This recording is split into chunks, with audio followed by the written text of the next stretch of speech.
Hello दोस्तों, कैसे हो सभी।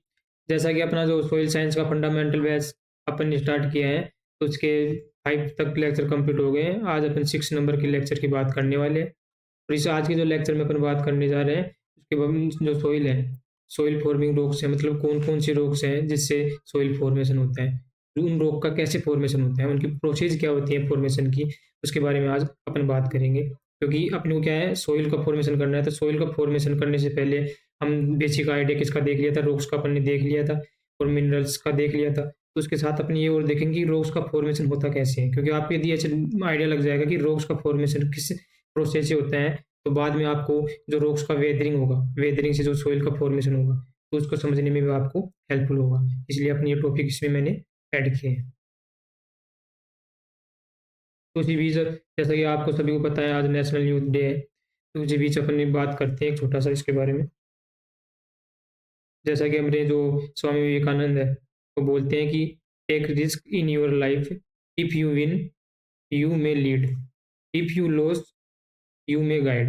मतलब क्या बोलते हैं कि आप अपनी लाइफ में आप मतलब रिस्क लेना सीखो। यदि आप लोग रिस्क लोगे, यदि जीत जाओगे, तो जिस भी पोस्ट पे जाओगे आप, तो वहाँ पर क्या करोगे, आप लीडरशिप करोगे, लीड करोगे। यदि हार भी जाओगे, तो क्या करोगे, आप किसी को गाइड करोगे। जितने भी मोटिवेशनल जो स्पीकर होते हैं, जिसके भी आप मोटिवेट होते हो, ये अपनी लाइफ में कभी रिस्क लिए थे, लेकिन ये जीते नहीं, तो वो आज लीड नहीं कर रहे, तो वो आज क्या कर रहे हैं, लोगों को गाइड कर रहे हैं। इसलिए उस चीज़ से आप बिल्कुल भी घबराओ मत कि अपने साथ अपन यदि अपन हार भी जाएँगे, तो अपने साथ क्या होगा, क्या नहीं होगा। तो हारने के बाद भी आप एक गाइड कर सकते हो, मतलब कुछ तो आपको मिलेगा। ऐसा नहीं कि रिस्क लिए तो कुछ मतलब कुछ भी नहीं मिलेगा। तो कुछ भी आप अपनी 2025 में कुछ नए एम्स के लिए डिसाइड किए हो कि मेरे को यूपीएससी करना है, स्टेट लेवल के एग्ज़ाम देना है, इतनी बड़ी-बड़ी एग्ज़ाम आप सोचे हो, उसके लिए रिस्क लेना सीखो। जैसा कि मैं आपको बताया कि जीतोगे तो लीड करोगे, नहीं जीतोगे तो क्या करोगे, गाइड करोगे। मतलब कुछ तो अल्टीमेट करने को मिलेगा ना, इसलिए करना रिस्क लेना सीखो। तो ज़्यादा टाइम वेस्ट करते हुए अपन चलते हैं अपने टॉपिक। तो पढ़ते हैं अपन सॉइल फॉर्मिंग रॉक्स के बारे में, कि सॉइल फॉर्मिंग रॉक्स कौन मतलब किस प्रकार से अपन का जो रॉक्स का फॉर्मेशन होता है। अपन रॉक्स वाले चैप्टर में आपको मैंने बताया था कि स्टडी ऑफ रॉक्स क्या बोलते हैं, किसको बोलते हैं, अपन पेट्रोलॉजी को। उसी भी जो पेट्रोलॉजी के अंदर दो ब्रांच और अपन पढ़ते हैं, जिसमें आते हैं एक पेट्रोजेनेसिस और एक आता है पेट्रोग्राफी। मतलब पेट्रोजेनेसिस, कहीं भी आपके पास यदि जेनेसिस वर्ड आ जाए, जेनेसिस वर्ड किसी के अंदर दिख जाए, तो उसका मतलब आपको आपको सीधा-सीधा समझना है कि फॉर्मेशन मतलब उस चीज़ का उत्पत्ति कैसे हो रहा है, उसका ओरिजिन कैसे हो रहा है, मतलब उसका अल्टीमेट उसका निर्माण कैसे हो रहा है, उसके बारे में अपन कंप्लीटली स्टडी कर रहे हैं। तो वो वर्ड किसके लिए आ गया, जेनेसिस के लिए वर्ड आ गया। और पेट्रो लग गया तो मतलब रॉक्स, तो रॉक्स जो है, तो रॉक्स के ओरिजिन की अपन यदि स्टडी कर रहे हैं, तो किसके अंदर आ गया, पेट्रोजेनेसिस के अंदर। और एक वर्ड होता है ग्राफी, मतलब कहीं भी आपको ग्राफी वर्ड दिख जाए कोई भी, तो ग्राफी वर्ड का मतलब हो जाता है डिस्क्रिप्शन, मतलब उस चीज़ के बारे में कोई भी यदि अपने पास टॉपिक दे दिया, उस टॉपिक का नाम जोड़ के उसके लास्ट में अपन को ग्राफी दे दिया, तो आप समझना कि डिस्क्रिप्शन करना है। जैसे अब यहाँ पर क्या है, पेट्रोग्राफी है, तो पेट्रो वर्ड किसके लिए यूज कर रहे हैं यहाँ पर, रॉक्स के, और डिस्क्रिप्शन की तरह ग्राफी। तो पेट्रोग्राफी और पेट्रोजेनेसिस ये किसकी दोनों ब्रांच आती हैं, पेट्रोलॉजी की। जिसके अंदर ओरिजिन ऑफ रॉक्स की बात करते हैं वो आता है पेट्रोजेनेसिस, और जिसके अंदर study of description of rocks की बात करते हैं वो आ गया पेट्रोजेनेसिस। ठीक है। और जो मिन ये जो मिनरल से रॉक का फॉर्मेशन होना और रॉक से मिनरल का फॉर्मेशन होना, ये क्या है, रिवर्सिबल प्रोसेस है, मतलब दोनों तरफ चलती है। ये कैसे चलती है आपको अब आगे नेक्स्ट स्लाइड में आपको पता चल जाएगा, क्योंकि आपको मैंने रॉक्स वाले चैप्टर में भी बताया था कि जो सेडिमेंट्री रॉक्स थी उसका फॉर्मेशन कैसे हो रहा था। जो पहले से जो रॉक्स थी वो ब्रेक डाउन हो रही थी छोटे छोटे पार्टिकल में, और पानी के द्वारा ट्रांसपोर्ट के कोई भी ट्रांसपोर्ट मीडियम के द्वारा वो जितनी भी समुद्र वगैरह थी उसमें जाके इकट्ठा हो रही थी। तो इकट्ठा होने के बाद वो क्या कर रहा था, न्यू रॉक का फॉर्मेशन हो रहा था। वो जो सेडिमेंट थे, जो छोटे छोटे पार्टिकल टूट रहे थे पहले वाली रॉक से, तो वो एक टाइप के क्या मिनरल्स है, उससे न्यू रॉक्स का फॉर्मेशन हो रहा है। तो क्या हो गया ये, मतलब दोनों साइड में प्रोसेस चल रही है, मतलब मिनरल से किसका फॉर्मेशन है, रॉक से, और रॉक से किसका फॉर्मेशन, मिनरल से। जैसे रॉक वेदरिंग हो रहा है, तो उससे क्या मिनरल्स का फॉर्मेशन हो रहा है, और मिनरल्स जो होते हैं इनके जो पार्टिकल्स होते हैं वो इकट्ठे होकर किसका फॉर्मेशन कर रहे हैं, रॉक का फॉर्मेशन कर रही है। तो आपको ये चीज़ याद करनी है, ये रिवर्सिबल प्रोसेस है, दोनों साइड में चल रही है, मिनरल से रॉक से मिनरल। अब नेक्स्ट बात करते हैं फॉर्मेशन ऑफ रॉक्स। तो फॉर्मेशन ऑफ रॉक्स में वेरियस वेरियस प्रोसेस अपन आप यहाँ पर देखने वाले हैं। इसमें फर्स्ट तो आता है, वो आता है cooling and consolidation of molten magma. जैसे आपको पहले बताया था, रॉक वाले चैप्टर में मैंने बताया था। तो मतलब जो मोल्टन मैग्मा था, उसका कूलिंग होके या कंसोलिडेशन होके मतलब उसका एक इकट्ठा होना, उसका मतलब ठंडा होना, उससे होके मतलब रॉक का फॉर्मेशन हो रहा है, उसके अंदर ये प्रोसीजर काम आता है। एक होता है transportation and cementation of fragmentary minerals, जो छोटे-छोटे जो पार्टिकल्स होते हैं, उनका ट्रांसपोर्ट से और सीमेंटेशन से रॉक का फॉर्मेशन होता है, ये एक प्रोसेस होती है। थर्ड नंबर की प्रोसेस होती है alteration of pre existing rocks, मतलब जो पहले की जो रॉक है उनमें कुछ चेंज हुआ, उससे मतलब नई रॉक्स का फॉर्मेशन हो रहा हो, मतलब अल्टरेशन ऑफ प्री एग्जिस्टिंग जो रॉक्स हैं, ये एक टाइप का क्या है प्रोसीजर है। अल्टरेशन प्रोसीजर हो गया, ट्रांसपोर्टेशन हो गया और कूलिंग एंड कंसोलिडेशन, ये थ्री टाइप्स के प्रोसेस है जिससे अपन रॉक का फॉर्मेशन करते हैं। अब देखते हैं नेक्स्ट स्लाइड में कि कौन कौन सी प्रोसेस से कौन सी रॉक का फॉर्मेशन होता है। तो सबसे पहले जो cooling and consolidation of molten magma है, तो उसमें इससे कुछ किस टाइप के रॉक्स का फॉर्मेशन होता है, इग्नियस रॉक का। मतलब जैसे आपको मैंने उस टाइम बताया था कि जो ओरिजिन बेसिस पे इग्नियस रॉक के दो टाइप बताया था, एक पर एक्सटेंसिव पढ़ाया था, एक इंटेंसिव पढ़ाया था। एक्सटेंसिव में क्या था, वल्केनो टाइप का, और जो इंटेंसिव था उसमें प्लूटोनिक टाइप की रॉक्स थी, दोनों टाइप की रॉक्स थी। तो उसमें क्या था, वो रॉक किससे फॉर्मेशन हो रहा है, मोल्टन मैग्मा से। मोल्टन मैग्मा है ना, वो अर्थ से निकल करके वो अर्थ क्रस्ट के ऊपर आएगा, बाहर आएगा और बाहर आके एक्यूमुलेशन हो जाता है उसका। और वो आपने सुना भी होगा कि जो मोल्टन मैग्मा होता है वो बहुत गर्म होता है, तो वो गर्म रहता है, उसके बाद उसका जैसे जैसे वो ठंडा होता है, ठंडा होकर वो क्या होता है, इकट्ठा होता है एक जगह से, उसका सोलिडिफिकेशन होता है। और सोलिडिफिकेशन होकर के क्या करता है, वो एक हार्ड मास का फॉर्मेशन कर लेते हैं, मतलब कठोर मास बना लेते हैं। और कठोर मास को अपन क्या बोलते हैं, चट्टाने बोलते हैं। और ये चट्टाने जो होती है ना, ये क्या होती है, इग्नियस रॉक्स होती है। और उसमें भी आपको बताया था कि इस टाइप की जो रॉक्स होती हैं उनको अपन प्राइमरी रॉक्स बोलते हैं, मतलब जो सबसे पहले जिस रॉक्स का फॉर्मेशन होता है वो कौन सी टाइप की रॉक होती है, इग्नियस रॉक की। और उसके अंदर जो प्रोसीजर होता है वो कौन सा होता है, कूलिंग एंड कंसोलिडेशन, ये बात आपको याद रखनी है। और प्राइमरी जो रॉक्स थी, इग्नियस रॉक्स, वो आपको मैं बताया था कि 95% कवर करती है अपनी रॉक्स का जितने भी पार्ट है उसके अंदर, ठीक है।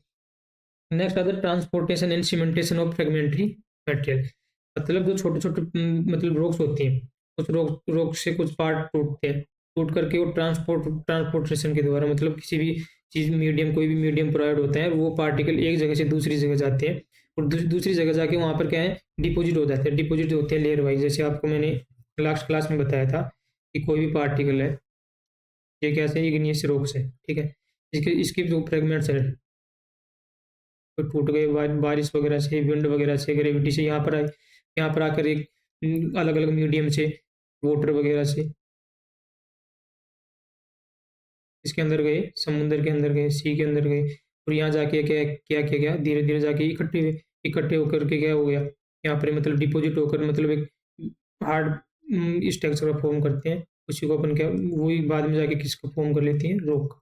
इस टाइप के जो रॉक्स का फॉर्मेशन हो रहा हो, ट्रांसपोर्टेशन से एंड सीमेंटेशन से जिस टाइप का रॉक का फॉर्मेशन हो रहा हो, उनको बोलते हैं अपन सेडिमेंट्री रॉक। दूसरी बात आती है कि ठीक है सर, जो ट्रांसपोर्टेशन से हो रहा है, तो ट्रांसपोर्टेशन भी किस किस मीडियम से हो सकते हैं। तो ट्रांसपोर्टेशन के लिए अलग अलग एजेंट आते हैं, जैसे विंड आती है, विंड से ट्रांसपोर्ट हो सकता है, मतलब जो छोटे छोटे पार्टिकल्स होते हैं विंड के द्वारा एक जगह से उठ के दूसरी जगह जा सकते हैं। जैसे अपन थार जो में ये जो भी जितना भी डेजर्ट एरिया है उसके अंदर इस चीज़ को देख सकते हैं कि हैवी जब विंड वगैरह आती है, तो जो डस्ट पार्टिकल होते हैं ये एक जगह से उठ करके दूसरी जगह चले जाते हैं। दूसरी होते हैं वाटर के द्वारा, वाटर जितनी भी अपनी नदी वगैरह होती हैं और जो पहाड़ी इलाके होते हैं उसमें से जो नदियाँ निकलती हैं, तो वो अपने वाटर के साथ में छोटे छोटे पार्टिकल को सब को भी लेकर जाती हैं। ऐसे ही आइस के द्वारा होती है, आइस गिरती है, मतलब लैंड में जो स्लाइड होता है आइस का, उससे भी पार्टिकल से एक दूसरी जगह मूव होता है, ठीक है। तो ये अलग अलग दूसरी जगह पर जाकर के क्या हो जाते हैं, इकट्ठे हो जाते हैं, और इकट्ठे जाकर होकर के एक नया मतलब पूरा डिपोजिट होकर रॉक्स का फॉर्मेशन करते हैं। तो ऐसी जो रॉक्स होती है उनको अपन क्या बोलते हैं, सेडिमेंट्री रॉक्स बोलते हैं। और उस वहाँ पर अपन को मतलब लास्ट जो क्लास में भी आपको बताया था, इसकी इम्पोर्टेंट मतलब जो फीचर था वो क्या था, लेयर फॉर्मेशन हो जाए इसमें, ठीक है। क्योंकि इसमें लेयर लेयर का फॉर्मेशन इसलिए हो रहा है कि इसमें अलग अलग टाइप की जो मिट्टी होती है, जो भी फ्रेगमेंट्स होते हैं रॉक्स के, वो अलग अलग टाइम पे अलग अलग जगह से आ रहे हैं और वो एक जगह इकट्ठे हो रहे हैं, तो लेयर में फॉर्मेशन कर रहे हैं, तो उसी को क्या बोलते हैं, स्ट्रेटिफिकेशन। तो स्ट्रेटिफिकेशन किसका करेक्टर है, सेडिमेंट्री रॉक्स, ठीक। ये बात आपको याद रखना। उसके बाद बात करते हैं थर्ड प्रोसेस की, alteration of pre existing rocks, मतलब जो पहले से रॉक है उसके अंदर अल्ट्रेशन से होकर के, जैसे आप रॉक का क्लासिफिकेशन पढ़ाया था उसके अंदर मेटामॉर्फिक रॉक पढ़ाया था। तो मेटामॉर्फिक जो रॉक होती है, इस मेटामॉर्फिक रॉक्स का फॉर्मेशन किससे होता है, अल्ट्रेशन से होता है। अब अल्ट्रेशन कैसे होता है, ये हाई प्रेशर हो गया या हाई हीट होने की वजह से हीट या हाई प्रेशर की वजह से उसके अंदर कुछ केमिकल मतलब चेंजेज आते हैं, और जैसे केमिकल चेंज वगैरह आते हैं तो वो नया फॉर्म जनरेट कर लेते हैं। तो नया फॉर्म जनरेट कर रही है तो वो नई चीज़ कहलाएगी, तो नई चीज़ कहलाएगी तो उसी को क्या बोलते हैं अपन, मेटामॉर्फिक रॉक। ये पूरा अपना रॉक साइकिल है। इसमें अपन को पूरा मतलब तीनों चीज़ें एक साथ समझाता हूँ आपको। तो अब इग्नियस रॉक्स हैं। इन इग्नियस रॉक का फॉर्मेशन कहाँ किससे हो रहा है? मैग्मा से। तो मोल्टन मैग्मा है। इस मोल्टन मैग्मा को क्या हो रहा है? कूलिंग हो रहा है। कूलिंग होकर के किसका हो रहा है? वापस से इग्नियस रॉक का। और ये इग्नियस रॉक मेल्टिंग होकर के किसका फॉर्मेशन करती है? मैग्मा का। देखने को मिल रहा है आपको। यही भी क्या है? रिवर्सिबल प्रोसेस चल रही है। जितनी भी रॉक्स का फॉर्मेशन हो रहा है रिवर्सिबल प्रोसेस है। और इग्नियस रॉक थी, इग्नियस रॉक का क्या हुआ? वेदरिंग हुआ एंड इरोजन। वेदरिंग आपको आगे रॉक्स का वेदरिंग पढ़ाऊंगा, उसके अंदर अपन कंप्लीट स्टडी करेंगे कैसे कैसे वेदरिंग होता है रॉक्स का। तो वेदरिंग होकर क्या क्या हो रहा है? सेडिमेंट्स का फॉर्मेशन हो रहा है। तो ये जो सेडिमेंट्स हैं ये क्या कर रहे हैं? कंपैक्शन एंड सीमेंटेशन, जो सेकंड प्रोसेस थी, कंपैक्शन एंड सीमेंटेशन। तो ये यहाँ पर आकर के क्या बना लिया? सेडिमेंट्री रॉक्स का बना दिया। अब ये कंपैक्शन एंड सीमेंटेशन किया, लेकिन ये फ्रेगमेंट्स टूट के इग्नियस रॉक से मतलब कहीं भी जाके क्या हुए? इकट्ठे हुए, यहाँ पर इकट्ठे हो गए। तो किसके कोई इनके अंदर मीडियम तो लगा होगा ना। तो मीडियम यदि इसके बीच में लग रहा है तो वो क्या कर रहा है? ट्रांसपोर्ट का काम कर रहा है। इसको क्या बोल रहे हैं हमने? ट्रांसपोर्टेशन से मतलब ट्रांसपोर्टेशन से जो बन रही है रॉक्स का फॉर्मेशन हो रहा है, उसको अपन क्या बोल रहे हैं? सेडिमेंट्री रॉक्स बोल रहे हैं। ठीक है। अभी थर्ड टाइप की पढ़ाई मैंने जो मेटामॉर्फिक तो वो किससे बन सकती है? इग्नियस से भी बन सकती है। इग्नियस जो रॉक है, इग्नियस रॉक के अंदर हीट एंड प्रेशर हुआ तो क्या हुआ? अल्ट्रेशन होकर क्या बन गया? मेटामॉर्फिक रॉक्स बन गए। ऐसे ही सेडिमेंट्री रॉक्स में होते हैं, हीट एंड प्रेशर की वजह से क्या हुआ? अल्ट्रेशन हुआ। अल्ट्रेशन होकर क्या बन सकते हैं? मेटामॉर्फिक रॉक बनते हैं। और तीनों टाइप में क्या हो सकती है? वेदरिंग हो सकती है। इस वेदरिंग से यहाँ पर वेदरिंग हो रही है, यहाँ पर भी वेदरिंग हो रही है, और इग्नियस रॉक में वेदरिंग हो रही है। और वेदरिंग होकर क्या बनते हैं? सेडिमेंट्स बनते हैं। ठीक है। और ये सेडिमेंट्स जाकर के आपको आगे बताऊँ कि इसका किस प्रकार से सॉइल फॉर्मेशन में उनका इम्पोर्टेंस होता है, उसके बारे में आपको नेक्स्ट क्लास में बताने वाला हूँ। तीन प्रोसेस हो गई। फर्स्ट प्रोसेस हुई कि जो मोल्टन ये जो मैग्मा था, जो मतलब लावा था, उसके उसके अंदर कूलिंग एंड कंसोलिडेशन से हुआ, इग्नियस रॉक का फॉर्मेशन हुआ। ठीक है। और जो इग्नियस रॉक थी, इग्नियस रॉक का मतलब ब्रेक डाउन होकर के जो छोटे छोटे जो सेडिमेंट्स थे ये कहीं अलग जगह जा करके अलग प्लेस पे ट्रांसपोर्ट से, कोई भी ट्रांसपोर्ट में जैसे मीडियम बताया आपको, वाटर हो सकता है, विंड हो सकता है, ग्रेविटी वगैरह हो सकता है, उसके द्वारा ये अलग जगह जाके इकट्ठे इकट्ठे होकर के क्या बना दिया? सेडिमेंट्री रॉक का फॉर्मेशन कर दिया। और ऐसे ही अल्ट्रेशन होकर के मतलब हीट एंड प्रेशर की वजह से मेटामॉर्फिक रॉक्स का फॉर्मेशन हो रहा हो तो वो कौन सी टाइप की बन गई? मेटामॉर्फिक। तो ये तीन प्रोसेस आपको मैंने पढ़ाया कि इन तीन प्रोसेस से इसका फॉर्मेशन हो रहा है? रॉक का फॉर्मेशन हो रहा है। ठीक है। तो आपको समझ में आया इतना कि कैसे मतलब रॉक्स टूटती हैं, रॉक से फॉर्मेशन होता है। तो ये चीज़ आपको यदि समझ में आ गया तो आपको जब मैं वेदरिंग ऑफ रॉक्स पढ़ाऊंगा तो उसके बाद वेदरिंग ऑफ रॉक पढ़ा मतलब सोइल का फॉर्मेशन कैसे हो रहा है, तो वो चीज़ आपको यहाँ से लिंक करने को मिलेगा, तो आपको समझने में आसानी होगी। इसके बाद अपन कुछ इंपॉर्टेंट पॉइंट्स की बात करने वाले हैं, जो डायरेक्ट बहुत ज़्यादा रिपीट हुए मतलब एग्जाम में, तो आपको इसको याद रखना है। तो होता है प्यूमिक। प्यूमिक रॉक, ये जो प्यूमिक टाइप की जो रॉक्स होती हैं, ये प्यूमिक रॉक एक टाइप की तो एक्सटेंसिव इग्नियस रॉक होती है, इग्नियस रॉक का ही एक पार्ट होता है, लेकिन इसमें क्या होता है? ये बहुत वेरी लाइट वेट की होती है, वेरी लाइट वेट की होती है। वेरी लाइट वेट के साथ साथ इसका जो स्पेसिफिक ग्रेविटी होता है वो बहुत कम होता है। तो स्पेसिफिक ग्रेविटी कम होने की वजह से क्या होता है? ये फ्लोट करता है किसके ऊपर? वाटर के ऊपर। स्पेसिफिक ग्रेविटी क्या होता है? ये लास्ट क्लास में आपको मैंने बताया था, जब मिनरल्स का क्लासिफिकेशन पढ़ाया था। लाइट मिनरल, हैवी मिनरल, किसके बेसिस पे? स्पेसिफिक ग्रेविटी के। तो स्पेसिफिक ग्रेविटी क्या है एक बार और देख लीजिए। स्पेसिफिक ग्रेविटी कोई भी सबस्टांस है मेरे पास, ठीक है, इसकी मेरे को डेंसिटी देखनी है, तो उसका जो सबस्टांस की जो डेंसिटी है और जो वाटर की डेंसिटी है, वाटर की डेंसिटी, तो वाटर की डेंसिटी के रिलेशन में अपन यदि किसी चीज किसी भी सबस्टांस के अपन यदि वो देख रहे हैं मतलब डेंसिटी मतलब कैलकुलेट कर रहे हैं, तो उसी को अपन क्या बोलते हैं? Specific gravity. और स्पेसिफिक ग्रेविटी पे डिपेंड करता है कि कोई भी मतलब चीज है वो वाटर पे फ्लोट करेगी या उसके अंदर डीप हो जाएगी, तो मतलब डूब जाएगी। आपने देखा होगा बड़े बड़े मतलब अपन वुड होते हैं, लकड़ी होती है, वुड नहीं डूबती, लेकिन एक छोटी सी मतलब लोहे की मतलब अपन तार, छोटा सा तार डालेंगे तो डूब जाता है। क्यों डूब जाता है? क्योंकि जो लोहा होता है ना उसकी जो स्पेसिफिक ग्रेविटी होती है ना वाटर से बहुत ज्यादा होती है, वो तुरंत उसके अंदर डूब जाता है। ऐसी जो क्यूमिक रॉक्स होती है, क्यूमिक रॉक के जो स्टोन होते हैं, आपको कोई दिखाएगा कि आपको आप जादू दिखाता हूँ कि ये जो स्टोन है ये पानी में भी डूब नहीं रहे, तैर रहे हैं, तो जादू कुछ नहीं है। वो क्या एक तरह का ये साइंस का कंसेप्ट भी है, ठीक है, क्योंकि वो एक क्यूमिक रॉक के स्टोन होते हैं। इस प्यूमिक रॉक की स्टोन की आपको बताया कि इसकी स्पेसिफिक ग्रेविटी लेस होती है, लेस होने की वजह से पानी पे क्या करता है, फ्लोट करता है। ठीक है। उसके बाद जैसे मैंने अभी जो सेकंड टाइप का जो प्रोसीजर बताया था आपको, कौन सा, ट्रांसपोर्टेशन एंड, तो उसके अंदर जो मीडियम लेते हैं, जैसे उसके अंदर मीडियम क्या हो सकता है, वाटर हो सकता है, ग्रेविटी हो सकता है, विंड हो सकता है। तो इनको एक स्पेसिफिक टर्म से अपन जानते हैं, जैसे वाटर है, तो वाटर के से ट्रांसपोर्ट हुआ उन रॉक मटेरियल्स का, तो उसको बोलते हैं एलुवियम। ठीक है। और जिसकी ग्रेविटी की वजह से यदि उनका ट्रांसपोर्टेशन होता है, उसको बोलते हैं कोलोवियम। और जो विंड रहता है, विंड की वजह से ट्रांसपोर्ट होता है, उसको बोलती है यूलियम। ये बहुत इंपॉर्टेंट वर्ड है, तीनों के तीनों को याद रख लेना, बहुत ज़्यादा रिपीट होते हैं एग्जाम में। ठीक है। कि एलुवियम क्या होता है, कोलोवियम क्या होता है, और ईओलियन क्या होता है। ठीक है। वाटर है, वाटर में भी अलग अलग फॉर्म हो सकती है ना। जैसे वाटर के अंदर बात करें अपन, तो एक क्या है, वर्ड आता है, मोराइन प्रोसेस होती है, एक होता है मैराइन, एक होता है टिल, एक होता है लोकस्ट्राइन। तो मतलब किस किस के द्वारा होगा, ये मोराइन जो होता है ना, और जो मैराइन होता है, और टिल होता है लोकस्ट्राइन।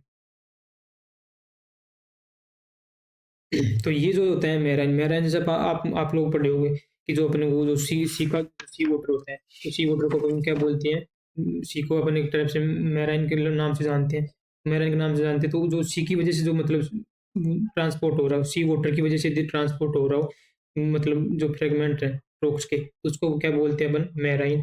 और जो ग्लेशियर होते हैं अपन, तो ग्लेशियर की जो वजह से हो रहा है,